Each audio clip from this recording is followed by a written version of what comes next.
Listen, I'm going to be direct with you. Because sometimes the truth needs to sting a little. You've got to stop feeling sorry for yourself. That pity party you've been hosting, it's not serving you. It's keeping you small. Self-pity keeps you stuck. Responsibility sets you free. That's the truth most people don't want to hear, because self-pity feels good in the moment. It feels safe. It feels like comfort. When you sit in that place, you don't have to move. You don't have to change. You don't have to face the weight of what's ahead of you. You can blame the world.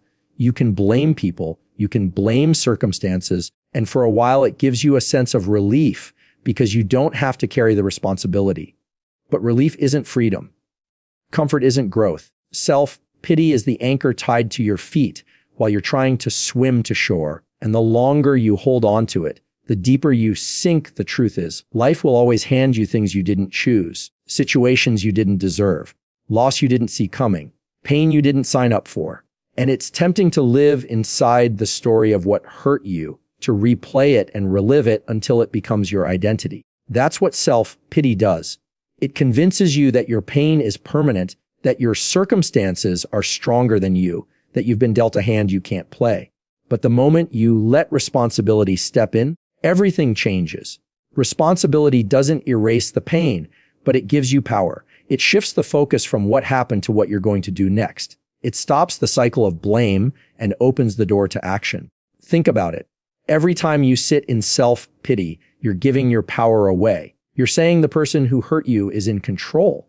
You're saying the circumstance is in control. You're saying the unfairness of life gets to dictate your next move. But responsibility says no.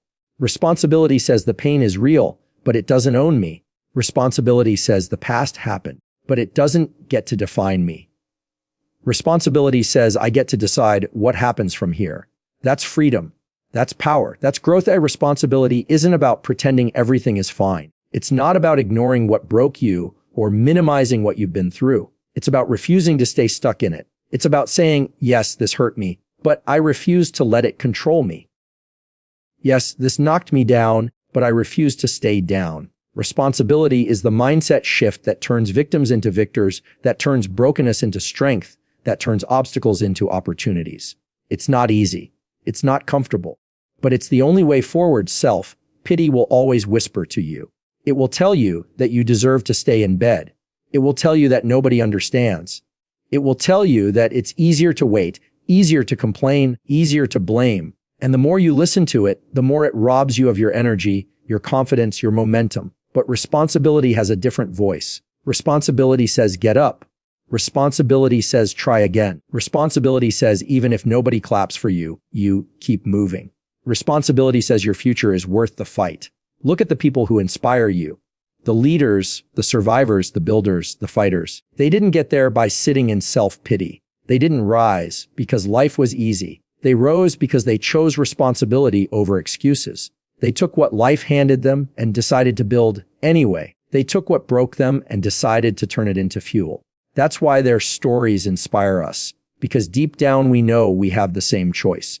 We can choose self-pity or we can choose responsibility. We can stay stuck or we can move forward. Responsibility isn't a one-time decision. It's a daily choice. Every morning you wake up, you're either feeding self-pity or feeding responsibility. You're either repeating the same story that keeps you stuck or writing a new one that sets you free.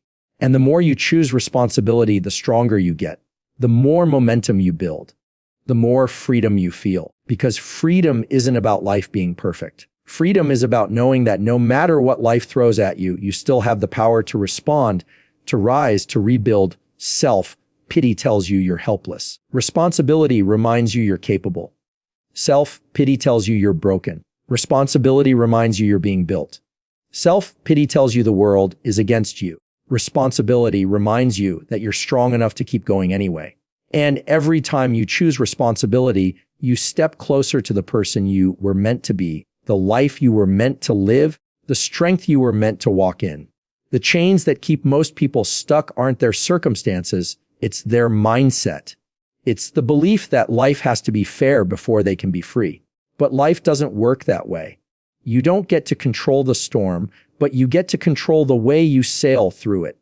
You don't get to erase the hurt, but you get to decide what you'll do with it. That's the freedom responsibility gives you. And that's the trap self-pity steals from you. The choice is always yours. Self-pity keeps you stuck. Responsibility sets you free. Your pain is not your prison, it's your power. But the way most of us live, we treat pain like a life sentence. Something that holds us captive, something that chains us down, something that defines who we are and what we can't be. We replay what broke us. We carry it like baggage. And then we wonder why we feel stuck, why we feel heavy, why life feels like it's pressing down on us instead of lifting us up. Pain was never meant to keep you locked in. Pain was meant to show you where your strength is waiting to grow. The problem is, when pain shows up, our first instinct is to run from it, to numb it, to hide it, to bury it, to pretend it's not there. We treat it like an enemy when really it's a teacher. Pain has a way of revealing parts of you that comfort never will. Comfort keeps you the same. Pain forces you to change. Comfort lets you stay where you are. Pain pushes you to go further, to dig deeper, to become stronger than you thought you could be. The question isn't whether you'll face pain. The question is whether you'll let it imprison you or empower you. Your pain is not your prison. That failure that embarrassed you, it wasn't meant to stop you. It was meant to teach you. That betrayal that broke your trust, it wasn't meant to end you. It was meant to sharpen your discernment. That loss that left a hole in your heart, it wasn't meant to erase your future. It was meant to remind you how precious every moment is. Pain takes, yes, but it also gives. It gives clarity. It gives depth. It gives perspective. It gives you the kind of resilience that can't be built in comfort. But when you let pain become your prison, you give it all the power and you take none. You let the memory of it chain you down. You let the fear of it stop you from trying again. You let the story of it tell you that you're weak, that you're broken, that you're unworthy. And once you buy that lie, you start living smaller than you were meant to. You stop reaching, you stop building, you stop believing. Not because you can't, but because you've told yourself that pain has written your ending. Pain never wrote your ending. Pain is a chapter, not the book. It's a fire, not a grave. It's a moment, not the definition of your whole life. When you shift the way you see pain, you start to unlock its power. You stop asking, why me? And you start asking, what is this teaching me? You stop saying, this broke me. And you start saying, this built me. You stop treating pain as the enemy and you start treating it as the weight in the gym that's building your muscle. That shift changes everything. Because now, instead of being crushed by the pain, you're being carried by it. You're using it. You're letting it fuel you, shape you, grow you. You're letting it sharpen your voice, strengthen your character, deepen your empathy. That's where the power is. The people you admire, the ones who seem unshakable, the ones who carry a presence of strength when they walk into a room. They didn't get that by living pain-free. They got that because they went through things that should have broken them. But instead of letting pain be their prison, they let it be their power. They turned rejection into redirection. They turned heartbreak into healing. They turned weakness into wisdom.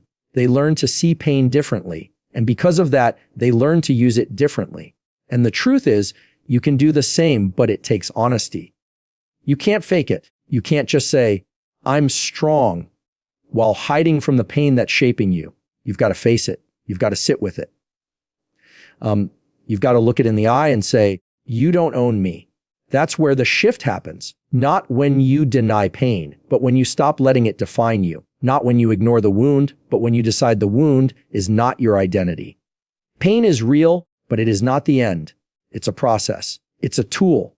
It's a season. And when you walk through it with responsibility and perspective, it becomes your power. Your pain can either be the reason you quit or the reason you rise. It can either be the story you use to explain why you never tried, or it can be the story you tell about how you overcame. Pain gives you that choice. Most people hand their choice away. They let pain convince them they're stuck forever, that nothing good can come out of what happened to them. But the truth is, some of the most powerful people you'll ever meet are the ones who've been through the most pain. And it's not because the pain was easy. It's because they refused to let it be a prison. They refused to stay locked inside it. They found the key, and the key was perspective. The key was responsibility. The key was saying, this pain will not bury me. It will build me. When you think about your life, think about the pain that you're carrying.